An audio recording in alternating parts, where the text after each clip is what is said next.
Grand one பார்வையாளருக்கு வணக்கம். நான் உங்கள் ஜெயபிரகாஷ் கருணாகரன். இன்றைய சிறப்பு நேர்காணலில் நம்மோடு இணைந்திருப்பவர் பத்திரிகையாளர் திரு சுகுணா திவாகரன் அவர்கள்.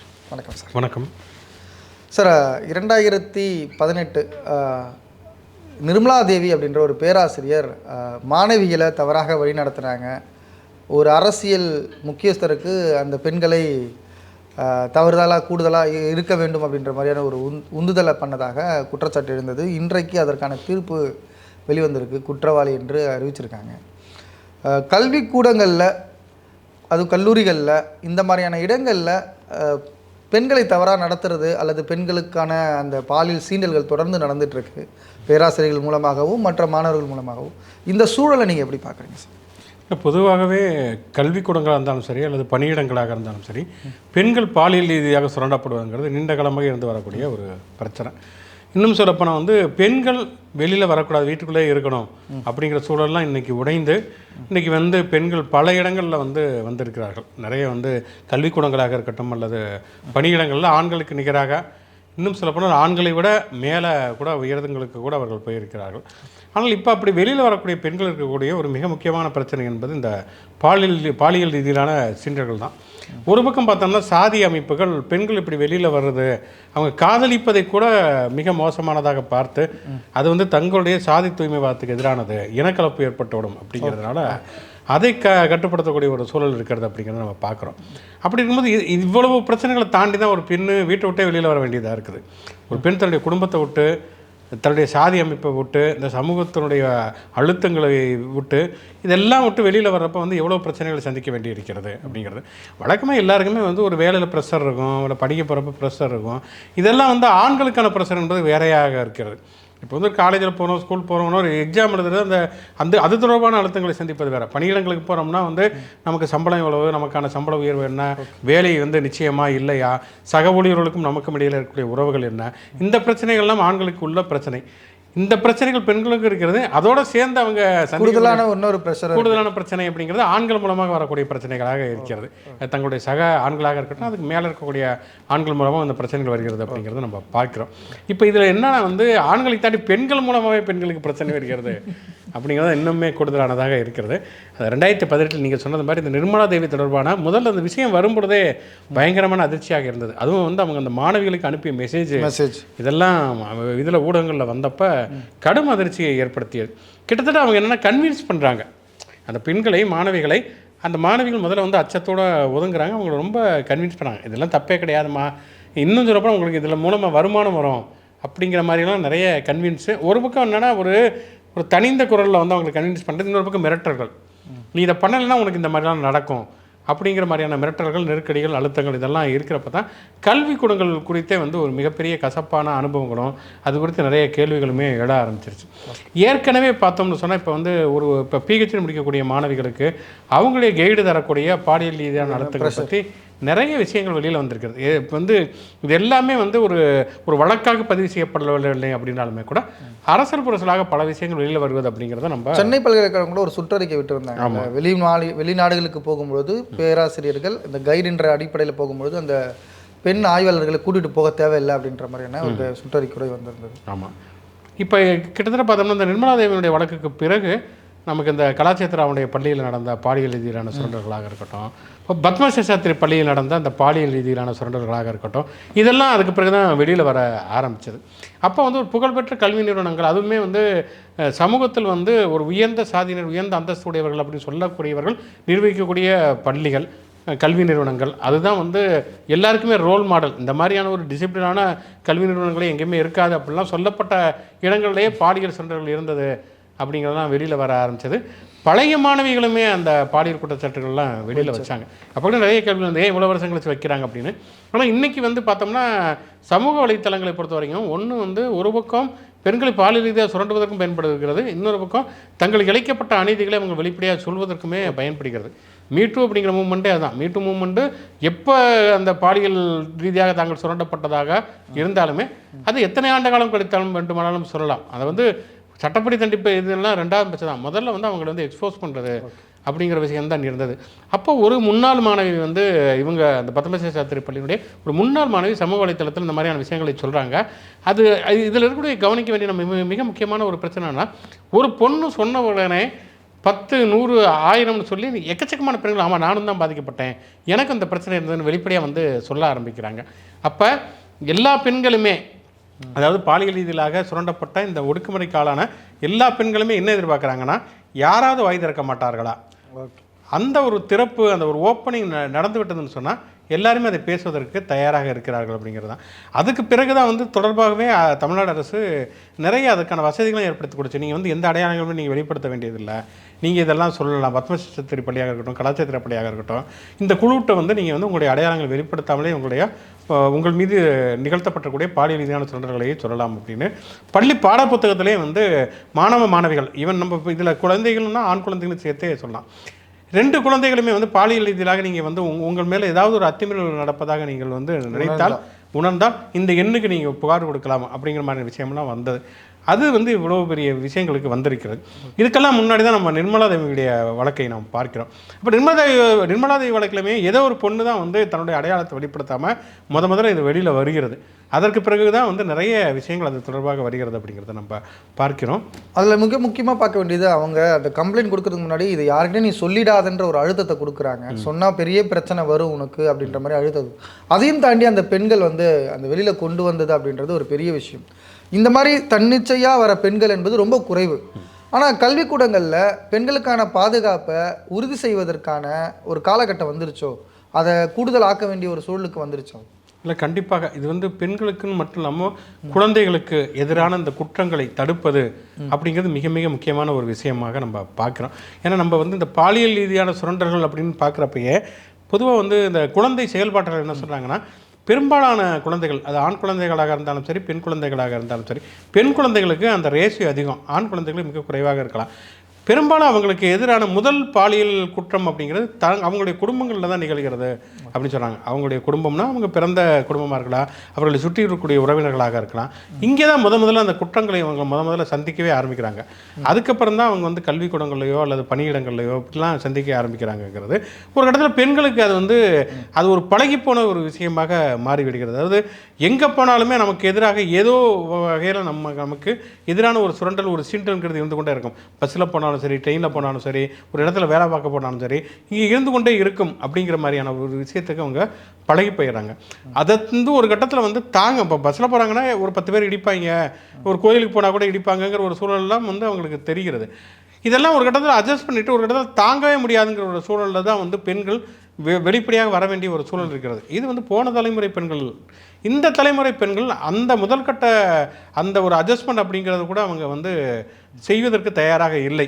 அவர்கள் வந்து அதுக்கு எதிராக குரல் கொடுப்பதற்கு தயாராக இருக்கிறார்கள் அப்படிங்கிறத மிக முக்கியமான ஒரு விஷயமாக பார்க்குறேன். குறிப்பாக பார்த்தோம்னா இந்த நம்ம கலாச்சாரமாக இருக்கட்டும், பத்மஸ்ரீ சாஸ்திரி பள்ளி, அதுக்கப்புறம் நிறைய பள்ளிகள்லாம் வந்து அரசு பள்ளி உட்பட நிறைய பள்ளிகள் வந்ததை நம்ம பார்க்குறோம். இந்த இதில் மிக முக்கியமான ஒரு விஷயம் என்னென்னா, முதல்ல வந்து ஒரு இடத்துல குற்றம் அதிகமாவதை பற்றி தான் நம்ம பேசுவோம். ஆனால் அந்த குற்றத்தை வெளிக்கொண்டு வருவது அப்படிங்கிற விஷயத்தை நம்ம சேர்த்து பேச வேண்டிய ஒரு அவசியம் இருக்கிறது. இப்போ உதாரணத்துக்கு நம்ம தமிழ்நாட்டே பார்த்தோம்னா சாதி ரீதியான வன்கொடுமைகள் அதிகமாக இருக்குதுன்னா இது ஒரு பெரியார் மண்ணா அப்படிங்கிற கேள்விகள் வந்து கேட்பதில் நியாயம் இருக்குது, கேட்கலாம். ஆனால் அதே நேரத்தில் ஒரு சாதி ரீதியான வன்கொடுமைங்கிறது வெளியில் வந்து வருகிறது, அதுக்காக சில இயக்கங்கள் போராடுகின்றன, அது வந்து ஒரு பெரிய நியூஸ் ஆகிறது அப்படிங்கிறது மிக முக்கியமான ஒரு விஷயம். அதுக்கான குரல் இங்கே இருக்குது. ஆமாம், அதுக்கான ஒரு ஸ்பேஸ் இங்கே இருக்குது. அது ஒரு ப்ரெஷராக மாறுகிறது. அது ஆளுங்கட்சி உட்பட எல்லாத்துக்கும் ஒரு ப்ரெஷராக மாறுகிறது. இப்போ நீங்கள் வந்து உத்தரப்பிரதேசம், குஜராத் மாதிரியான மாநிலங்களில் அப்படி வெளியில் வருவது அப்படிங்கிறதே மிக மிக குறைவு அப்படிங்கிறத நம்ம பார்க்குறோம். அதனால் வந்து வெளியில் வந்ததுனாலே ஒரு இடத்துங்களில் அங்கே மட்டும் தான் குற்றம் அதிகமாக இருக்குது, வெளியில் வர இடத்துல குற்றமே நடக்கவில்லை அப்படின்னு நம்ம சொல்ல முடியாது. வெளியில் வருவது என்பது குற்றங்களை வெளிப்படுத்துவதற்கான, அந்த புகார்களை வந்து பதிவு செய்வதற்கான, குற்றச்சாட்டுகளை முன்வைப்பதற்கான ஒரு ஸ்பேஸ் அங்கே இருக்கிறது அப்படிங்கிறது மிக மிக முக்கியமான ஒரு விஷயம். பெண்கள் தொடர்பான இந்த விஷயத்துலையுமே நான் அதுதான் பார்க்குறேன். குறிப்பாக தமிழ்நாட்டில் இருக்கட்டும் அல்லது கேரளாவில் இருக்கட்டும், இங்கே வந்து பெண்கள் படித்த விகிதம், எழுத்தறிவு பெற்ற விகிதத்தை வந்து உயர்கல்வி பெற்ற வரைக்குமே ரொம்ப அதிகமாக பார்க்கலாம். நம்ம ஒவ்வொரு ஆண்டுமே வந்து 10th ரிசல்ட், +2 ரிசல்ட்லாம் பார்க்குறப்ப ஆண்களை விட பெண்கள் தான் அதிகமாக பல இடங்களில் வந்து முதல் 3 இடங்களை அவங்க தான் அதிகமாக வந்து பெறுகிறார்கள். மாவட்ட அளவில் இருக்கட்டும், மாநில அளவில் வந்து பெறுகிறார்கள் அப்படிங்கிறத பார்க்கலாம். அப்போ இவ்வளவு தூரம் வந்து பெண்களுக்கான ஒரு இடம் இன்றைக்கி பார்த்தோம்னா இன்றைக்கி புதுமை பெண் அது இது நிறைய திட்டங்களையுமே தமிழ்நாடு அரசு வழங்குகிறது. அப்படிங்கிறப்ப வந்து பெண்கள் படிப்பது வேலைக்கு போவதுங்கிறது இன்னுமே ரொம்ப எளிதாக இருக்கக்கூடிய சூழல். இந்த கல்வி, வேலைவாய்ப்பு, இந்த பொருளாதார தற்சார்பு என்பது பெண்களுக்கு வந்து ஒரு சுதந்திர உணர்வையும் ஒரு துணிச்சலையுமே தருகிறது. அதுதான் இந்த மாதிரியான குற்றங்களை வெளிக்கொண்டு வருவதற்கான மிக முக்கியமான ஒரு விஷயமாக இருக்கிறது. அப்போ நம்ம வந்து ஒரு கிரைம் நடக்கிறதுனா வெறுமனே அந்த கிரைமு அந்த நிர்மலா தேவியோட கிரைமு அது அவங்க வந்து யாருக்கு வந்து இதெல்லாம் பண்ணாங்க அப்படிங்கிற விஷயங்களை பேசுவது எவ்வளோ முக்கியமோ அதோடு சேர்த்து இதற்கு பின்னாடி இருக்கக்கூடிய சமூக சூழல்களையும் சேர்த்து பேசுவதுங்கிறது ரொம்ப ரொம்ப மிக முக்கியமான ஒரு விஷயம். நீங்கள் நிர்மலா தேவி சொன்னதால சொல்கிறேன், இப்போது இவ்வளவு பாசிட்டிவான ஒரு அப்ரோச் நடத்துறதுக்கான சூழல் உருவாயிருச்சு. நமக்கு ஒரு தவறு நமக்குள்ளே நடக்குது அப்படின்னா அதை எதிர்த்து சொல்கிறதுக்கோ அல்லது குரல் கொடுக்கறதுக்கோ இங்கே இடம் வந்துருச்சு, ஸ்பேஸ் வந்துருச்சு. ஆனால் நிர்மலா தேவி என்பது சாதாரண ஒரு நபர் இல்லை. ஒரு மேனேஜ்மெண்ட்டில் ஒர்க் பண்ணுற ஒரு ஸ்டாஃபோ அப்படின்னு நம்ம பார்த்துட முடியாது. ஒரு மாத சம்பளத்துக்காக நான் இதை பண்ணிட்டேன்னு சொல்லிட முடியாது. அவங்க ஒரு அரசு உதவி பேராசிரியராக ஒர்க் பண்ணுறாங்க. கிட்டத்தட்ட அவங்களுக்கு 1 லட்சத்துக்கு மேலே சம்பளம் வரும். அவ்வளவு சம்பளம் வர ஒரு நபர் எந்த அழுத்தத்துக்காக இந்த மாதிரியான ஒரு சூழலுக்கு தள்ளப்படுறாங்க? அவங்களுக்கு பின்னாடி நடந்த ஒரு அரசியலும் நம்ம பார்க்க வேண்டியது இருக்குல்ல, அதை நம்ம எப்படி புரிஞ்சுக்கிறது சார்? கண்டிப்பாக என்னென்னா வந்து இப்போ நம்ம வந்து அவங்க ஒரு அதிகார மையத்திற்காகத்தான் இதை பண்ணாங்க அப்படிங்கிற குற்றச்சாட்டுகள் அப்புறந்தே சொல்லப்பட்டது. ஆனால் இன்றைக்கி வரைக்கும் அந்த குற்றப்பத்திரிகையில் வந்து அவங்களுடைய பெயர் சேர்க்கப்படவில்லை. அப்படிங்கிறதுனால நம்ம அது நேரடியாக பெயர் சுட்டி பேச முடியாது. ஆனால் இது வந்து எல்லாருக்குமே வெளிப்படையாக தெரிந்த ரகசியம் தான். ஏன்னா நிர்மலா தேவிங்கிற ஒரு பெண்ணு அவ்வளவு சர்வ அதிகாரம் படைத்த ஒரு பெண்மணியாக இருப்பதற்கான வாய்ப்புகள் கிடையாது. அவங்க ஒரு பேராசிரியர், அவ்வளோதான். அந்த பேராசிரியை மதுரை காமராஜர் பல்கலைக்கழகம் என்கிற ஒரு பாரம்பரியமான ஒரு பல்கலைக்கழகத்தில் ஒரு பேராசிரியை. அந்த பேராசிரியை அவங்களுமே ஒரு பெண்ணு. அப்படி இருக்கக்கூடிய சூழலில் அவங்க இன்னொரு பெண் குழந்தைகள் மேலே நேரடியாக பாலியல் ரீதியாக அவங்க நேரடியாக சுரண்டலுக்கு ஈடுபடுவதற்கான வாய்ப்புகள் ரொம்ப ரொம்ப குறைவு. அப்போ அவங்க வந்து வேறு யாருக்கு இதை பண்ணுறாங்க அப்படிங்கிறது தான் இங்கே இருக்கக்கூடிய மிக முக்கியமான கேள்வி. அப்போ அப்படிப்பட்ட ஒரு அதிகார மையமே இந்த கல்விக்கூடங்களை அப்படி தான் நினைக்கிறது அப்படிங்கிறது தான் ரொம்ப அதிர்ச்சி தரத்தக்க ஒரு விஷயமாக பார்க்கணும். அப்போ கல்லூரி மாணவிகளை வந்து தங்களுடைய இச்சைக்காக பயன்படுத்தி கொள்ளலாம் அப்படின்னு சொல்லி ஒரு மேல்மட்டத்தில் இருப்பவர்கள் நினைக்கிறார்கள். அதற்கு இந்த பேராசிரியை துணையாக இருந்தார். இந்த பேராசிரியை மட்டுமல்ல, இவங்களோட சில ஆண் பேராசிரியர்களுமே இதுக்கு வந்து உடந்தையாக இருந்தார்கள். அவங்களுமே அந்த விஷயங்களை செய்தார்கள் அப்படிங்கிறது வந்து அதில் இன்னைக்கு வந்து அவங்களுக்கு தீர்ப்பில் பார்த்தீங்கன்னா அவங்கள விடுவிச்சுட்டாங்க. குறிப்பாக அந்த ரிசர்ச் ஸ்காலர் வந்து கருப்புசாமி அப்புறம் பேராசிரியர் முருகன் 2 பேரையும் விடுவிச்சுட்டாங்க. இவங்களை குற்றவாளின்னு அறிவிக்கிறாங்க. இப்போ நீங்கள் சொன்னது போல தான் இவங்க பின்னாடி ஒரு பெரும் அழுத்தம் இருந்திருக்கு. ஒரு ஆளும் வர்க்கம் யாரோ ஒருத்தவங்க இருந்திருக்காங்க. அப்படின்னும் போது ஆளும் வர்க்கம் நினைத்தா ஒரு கல்லூரி மாணவியை தவறாக பயன்படுத்துறதுக்கு ஒரு பேராசிரியரே துணை போவாங்க அப்படின்னா இவங்க இவங்க வந்து ஒரு நாலேஜபிள் பர்சனாக இல்லாமல் இவங்களுக்கு வேலை கிடைக்கிறதுக்கு இதே மாதிரியான ரெக்கமெண்டேஷனில் வந்திருக்கான். அந்த மாதிரி நபர் தான் இப்படி வருவாங்களான்னு எப்படி புரிஞ்சுக்கிறது சார்? இல்லை, ஒன்று வந்து நம்ம வந்து இப்போ நிர்மலா தேவி இருக்கிறாங்க அப்படின்னா நிர்மலா தேவிங்கிறது ஒரு கருவி தான், டூல் தான். அவங்கள வந்து பயன்படுத்தி கொண்டு தான் இந்த விஷயங்கள் நடந்திருக்கிறதுங்கிறப்ப ஒன்று நிர்மலா தேவியின் மீது அழுத்தம் வந்து திணிக்கப்பட்டிருக்கலாம். இன்னொரு விஷயம் வந்து இவங்களுக்குமே ஒரு பேராசிரியர் இருந்திருக்கலாம். தாங்கள் வந்து இதை தாண்டி நீங்கள் சொன்னது மாதிரி லட்சக்கணக்கில் அவங்க சம்பளம் வாங்கியிருக்கலாம். இதை தாண்டியும் அதிகம் சம்பாதிப்பதற்கோ அல்லது அதிகார மையத்தோட மிக எளிதில் நெருக்கமாவதற்கோ இந்த வாய்ப்புகளை பயன்படுத்திக் கொள்வது அப்படிங்கிற ஒரு விஷயமுமே அங்கே நடந்திருக்கலாம். அதுதான் இதில் வந்து அடிப்படையாக இருக்கக்கூடிய ஒரு விஷயமாக இருக்குது. ஏன்னா எல்லாமே வெறுமனே அழுத்தம் கொடுத்து மட்டும்தான் நிர்மலா தேவிக்கு மட்டுமே வந்து கூடுதலாக அழுத்தம் கொடுக்க வேண்டிய அவசியம் என்ன அப்படிங்கிற கேள்வி வேற ஒரு பேராசிரியர்கிட்ட போய் நம்ம வேற யார்ட்டையாவது போயிடலாம். அப்போ இவங்க வந்து அதுக்கான ஒரு இடத்தை வந்து கொடுத்திருக்கிறார்கள் அப்படிங்கிறத நம்ம இங்கே பார்க்குறோம். அப்படி இருக்கக்கூடிய ஒரு சூழலில் யாரை பிடிச்சா இந்த காரியம் நடக்கும் அப்படிங்கிறது வந்து பொதுவாக இந்த மாதிரியான பவர் பாலிடிக்ஸ் இருக்கவங்களுக்கு நல்லாவே தெரியும். அப்படி இருக்கிறப்ப இப்போ இதில் வந்து நமக்கு இருக்கக்கூடிய மிக முக்கியமாக தீர்க்கப்பட வேண்டிய 2 சந்தேகங்கள், நிர்மலா தேவி என்கிற ஒரு பேராசிரியை மாணவிகளை பாலியல் ரீதியிலாக தூண்டினார் அப்படின்னா அவங்க எதற்காக இதை செய்தார்கள்? இது வந்து வெறுமனே நிர்மலா தேவியோடு தொடங்கி நிர்மலா தேவியோட முடியக்கூடிய ஒரு விஷயமா, அல்லது இதுக்கு பின்னாடி யாரெல்லாம் இருந்தாங்க? இப்போ இந்த ரிசர்ச் ஸ்காலர்லாம் நீக்கப்பட்டிருந்திருக்கலாம். உண்மையிலேயே அவங்க வந்து அப்பாவிகளாக கூட இருக்கலாம். நம்ம வந்து குற்றம் தீர்ப்பு சொன்னதுக்கு பிறகு நம்ம வந்து அதில் நம்ம உள்நோக்கம் கற்பிக்க வேண்டியதில்லை.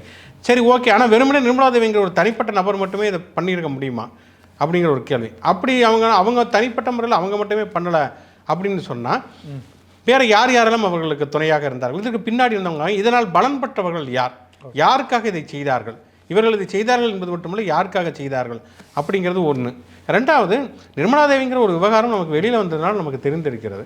அப்போ தமிழ்நாடு முழுக்க வந்து பல்வேறு விதமான கல்வி நிறுவனங்கள் இருக்குது. அரசு கல்வி நிறுவனங்களாக இருக்கட்டும், தனியார் கல்வி நிறுவனங்களாக இருக்கட்டும். இப்போ மதுரை காமராஜர் பல்கலைக்கழகத்தில் இப்படி ஒரு விஷயம் நடக்கிறதுங்கிறது வெளியில் வந்த பிறகு நமக்கு தெரிகிறதுன்னு சொன்னால், மற்ற கல்வி நிறுவனங்களின் நிலைமை என்ன அப்படிங்கிற கேள்வியுமே நம்ம சேர்த்து பார்க்க வேண்டிய இருக்கிறது. அப்போ இங்கே மட்டும்தான் இது நடந்திருக்கிறதா? இப்போ நம்ம வந்து இதில் வந்து பத்மசேஷத்தில் அப்படி அந்த ஒரு பள்ளியில் முதலாக ஒரு குற்றச்சாட்டு வந்தது பிறகு எக்கச்சக்கமான பள்ளிகளில் வந்து குற்றச்சாட்டு வர ஆரம்பிச்சது. ஆமாம், எனக்கும் அது நடந்துச்சு, நானும் இத்தனாவது படிக்கிறப்ப இந்த மாதிரியான குற்றச்சாட்டு, இந்த மாதிரியான ஒரு பாலியல் ஒடுக்குமுறை என் மேலே நிகழ்ந்தது அப்படின்னு சொல்லிட்டு எல்லாருமே வரிசையாக சொல்ல ஆரம்பித்தாங்க. இன்னும் சொல்லப்போனால் இந்த மதுரை காமராஜர் யூனிவர்சிட்டிங்கிறது இப்போ நடந்திருந்தால் இதோட ஒரு கூடுதலாக வந்து வந்திருக்கும் அப்படிங்கிற மாதிரி தான் எனக்கு தோன்றுகிறது வந்து. ஏன்னா ஒவ்வொரு ஆண்டுமே நமக்கு மாறிக்கொண்டே இருக்குது. இந்தியெல்லாம் வந்து ஒரு மாற்றம் நடப்பதற்கு 10 ஆண்டுகள் 15 ஆண்டுகள் பிடிக்கும். இப்போ வந்து ஒவ்வொரு ஆண்டுமே வேறு அப்டேட்டுக்கு நம்ம போகிறோம். அது டெக்னாலஜியாக இருந்தாலும் சரி, சமூக மனநிலையாக இருந்தாலும் சரி, அப்படியே தான் நம்ம போய்கொண்டு இருக்கோம். அப்படி இருக்கக்கூடிய சூழலில் இந்த கல்வி நிறுவனங்கள், இது வெறுமனே ஒரு தனிநபர் ஒரு சில மாணவிகள் அப்படிங்கிறது எடுத்துக்கலாமா, கல்வி நிறுவனங்களில் எப்படி இந்த மாதிரியான விஷயங்கள் எல்லாம் இருக்கிறது? நான் சொன்ன மாதிரி முதல்ல சொன்ன மாதிரி PhD மாணவிகள்லேருந்து ஆரம்பித்து எல்லாருமே எப்படி பாலியல் சுரண்டப்படுகிறார்கள் அப்படிங்கிறது மிக மிக முக்கியம். அப்போ வந்து அங்கே வந்து இன்னுமே வந்து இந்த குற்றங்களை வந்து நடைபெற விடாமல் தடுப்பதற்கான விஷயங்கள் செய்ய வேண்டும். குற்றங்களை வந்து வந்ததற்கு பிறகு அது மீது நடவடிக்கை எடுப்பது எவ்வளோ முக்கியமோ அதே வந்து அதை தடுப்பதற்கான மிக முக்கியமான ஒரு விஷயம். அப்போ வந்து நம்ம கமிட்டிகள் போட வேண்டியதுங்கிறது ரொம்ப ரொம்ப அவசியம். இப்போ வந்து கிட்டத்தட்ட எல்லா அலுவலகங்களுமே இப்போ வந்து கமிட்டி வந்திருக்கிறது. நிர்பயா இந்த மாதிரியான நிர்பயா வழக்குக்கு பிறகு நிறைய சட்டங்கள் வந்தது. அதே மாதிரி வந்து பணியிடங்களில் பெண்கள் வந்து பாலியலாக சுரண்டப்படுவதற்கு எதிராக ஒவ்வொரு இதுலேயுமே ஒரு கமிட்டி இருக்கிறது, கமிட்டி அமைக்கப்பட வேண்டும் என்பதெல்லாம் சட்டங்கள்லாம் இருக்கிறது. அது முறைப்படி செயல்படுகிறதா அப்படிங்கிறது நிறைய கேள்விகள் வந்தாலுமே ஹராஸ்மெண்ட் செல்லாம் நிறைய இருக்கிறது. ஒவ்வொரு தனியார் நிறுவனங்களுமே எல்லா கார்பரேட் நிறுவனங்களுமே அதை அங்கே இருக்கக்கூடிய ஹெச்ஆர்லாம் முன்னெடுப்பதையும் நம்ம பார்க்கிறோம்.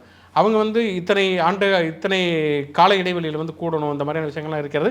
அதெல்லாம் முறைப்படுத்தப்பட வேண்டும். இன்னுமே அதில் குறிப்பாக வந்து கல்வி நிறுவனங்கள் இன்னுமே முறைப்படுத்தப்பட வேண்டியது அவசியம்.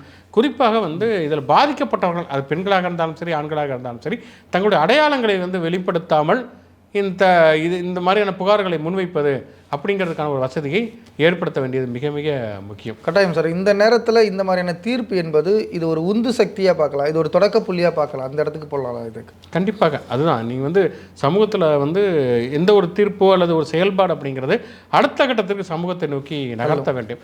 இது வந்து நிறைய திறப்புகளை உண்டாக்க வேண்டும். நிர்மலா தேவிங்கிற ஒரு பேராசிரியர் தண்டிக்கப்பட்டார் என்பது மட்டுமல்ல, இந்த மாதிரியான குற்றங்கள் எங்கெங்கெல்லாம் நடக்கிறது, இந்த மாதிரியான குற்றங்கள் இனிமேல் நடைபெறாமல் தடுப்பதற்கு என்னென்ன வழிமுறைகளை ஏற்படுத்த வேண்டும் என்பதற்கான ஒரு சமூக கல்வியாகத்தான் நம்ம இந்த தீர்ப்பை பார்க்க முடியும்.